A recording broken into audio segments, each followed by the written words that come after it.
안녕하세요, 쿤입니다. 이번 영상은 환율에 대해서 한번 얘기해 보겠습니다. 최근 환율이 많이 조정이 됐죠. 지금 1436원 정도의 거래가 되고 있는데 24일 날 1484원에서 거래를 시작을 했다가 정부에서 강하게 개입을 하겠다, 정부의 능력을 보여주겠다라는 발언으로 인해서 급격하게 조정이 됐고, 현재 그 당시 대비해서 한 50원 정도 떨어진 가격으로 거래가 되고 있어요.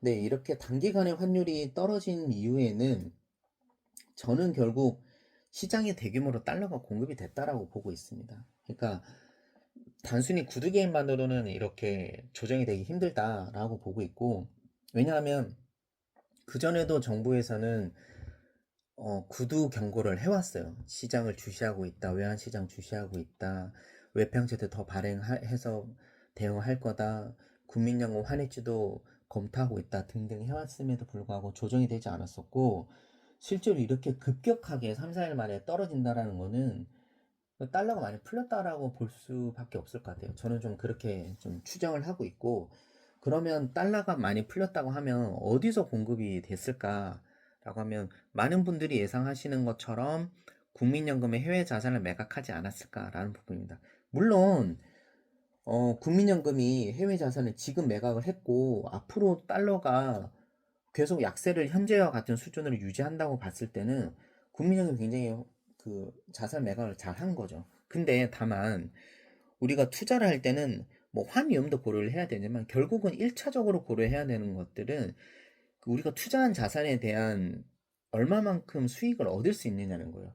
내가 환에서 2% 수익을 났지만 예를 들어 해외 자산을 투자했을 때는 10% 수익을 얻을 수 있는데 국내 자산을 투자해서 5%를 얻을 수 있다고 하면 결과론적으로는 환까지 감안하면 나는 결국은 3%만의 수익을 포기한 거잖아요. 그러니까 사실 기회비용으로 날려버린 건데 그런 부분도 사실 좀 봐야 되는 부분입니다. 그러니까 국민연금으로 해외 자산 매각을 통해서 달러를 공급한 게 맞다면 그게 결국 정말 옳은 의사결정이었는지는 결국 나중에 궁극적으로 결과를 봐야 된다라는 건데, 저는 뭐 당분간은 이런 현재 환율 정도가 좀 어느 정도 지속되지 않을까라고 생각을 하지만 결국 지속적으로 막을 수는 없다. 이게 근본 원인을 해결하지 않으면 막을 수 없다라고 저는 생각을 하고 있고, 그게 뭐냐면 현재 정부에서 환율을 대하는 정책들을 보면 현 정권의 부동산 대책을 발표한 거, 규제를 강화하고 대출을 억제하는 정책, 그리고 윤석열 정권에서 추진했던 필수 의료가 부족하기 때문에 의대 증원을 해야 된다라는 부분들 하고 좀 미러링이 되는 것 같아요.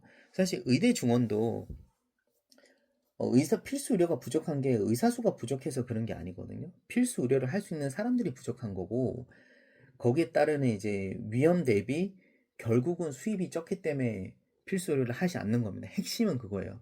내가 필수 의료 응급실에서 예를 들어서 근무를 해봤자, 사람 살려봤자, 예를 들어 치료를 해봤자 소송에 걸리고 위자료를 줘야 되고 의사 면허를 잃을 수도 있고 감옥에도 갈 수 있는데 누가 그런 위험을 한 일을 하겠어요. 차라리 그냥 편한 그런 미용 쪽으로 다 빠지게 되는 거지.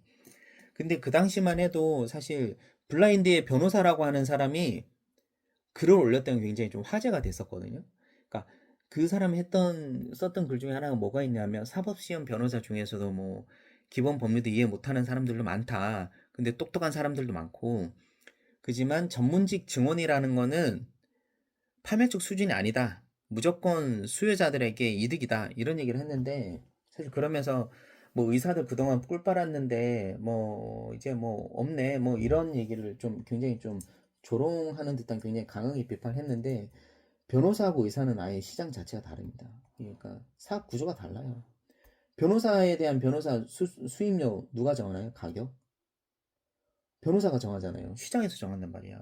그러니까 굉장히 유능한 변호사는 굉장히 수임료가 비쌀 거고, 그렇지 않은 변호사는 수임료가 낮겠죠. 근데 의사는 누가 정하나요? 의사는 국가에서 정해요. 그래서 내가 감기가 걸려서 A 병원에 가든 B 병원에 가든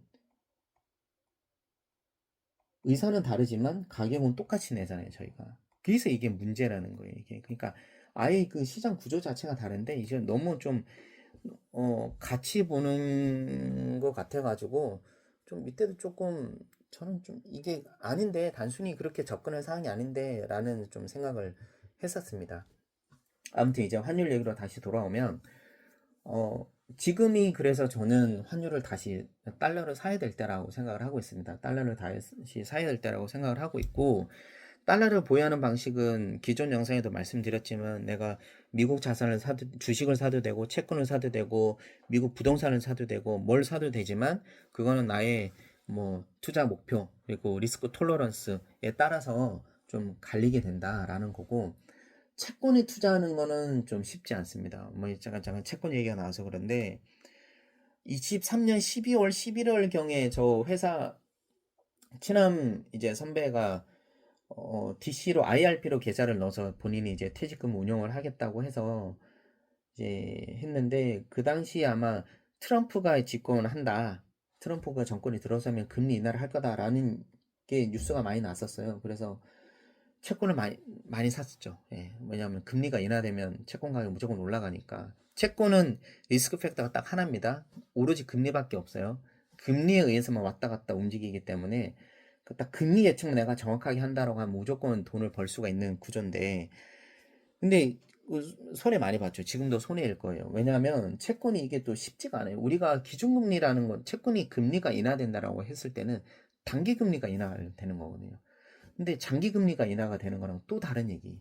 그러니까 채권 투자할 땐 일드 커브도 잘 알아야 되고 텀 스트럭처를 예상을 정말 잘해야 됩니다. 이게 정말 이게 플랫하게 되느냐 아니면 스티프하게 되느냐 거기에 따라서 내가 전략을 다르게 세워야 되고, 듀레이션 얼마냐에 따라서 다르고, 그리고 이 컨벡시티가 어떻게 되느냐에 따라서 듀레이션만큼 움직이는 이 폭도 달라지게 되는 거기 때문에 개인이 이거 투자하기 정말 쉽지 않다. 그리고 단기 금리 예측을 정말 잘해야 된다라는 부분이라서 개인적으로는 내가 채권에 투자한다 했을 때 뭐 만기까지 보유한다 하면 괜찮을 수 있지만, 내가 뭔가 시세 차익을 목적으로 트레이딩을 하겠다라고 했을 때는 채권 투자가 쉽지 않다라고 생각을 합니다. 개인이 투자하기 쉽지 않아요. 왜냐하면 예측하기 너무 힘들어. 예. 주식 같은 경우에는 우리가 신성장 산업이 될 거다 안 되느냐 어떤 그런 전략적으로 판단도 할 수도 있고 재무제표도 이제 보면서 이제 회사의 상태도 알 수가 있지만, 이 채권은 사실 쉽지가 않습니다. 그러니까 요인이 딱 하나밖에 없지만 없음에도 불구하고 금리 예측하는 게 진짜 어렵잖아요. 그 수많은 사람들이 금리 예측하기 위해서 많은 모델을 개발했음에도 불구하고 쉽지가 않습니다. 예, 요즘 뭐 많이 쓰는 금리 모형이 CRR 뭐 모델을 많이 쓴다고 하지만 그거에도 쉽지가 않아요. 맞추기가. 예, 그래서 개인적으로는 개인이 채권에 투자하는 거는 좀 어렵다라는 주의입니다. 예, 아무튼 뭐 그건 뭐 성향의 차이니까 그렇고, 아무튼 결론을 말씀드리면 지금은 달러를 사야 되는 시기다. 조금씩 주춤하시는 걸 전 추천드리고 저도 그렇게 하고 있습니다. 이번 달에도 좀 환전했고 다음 달에도 좀 달러를 사서 미장에 다시 좀 더 투자를 할 생각을 갖고 있습니다. 네.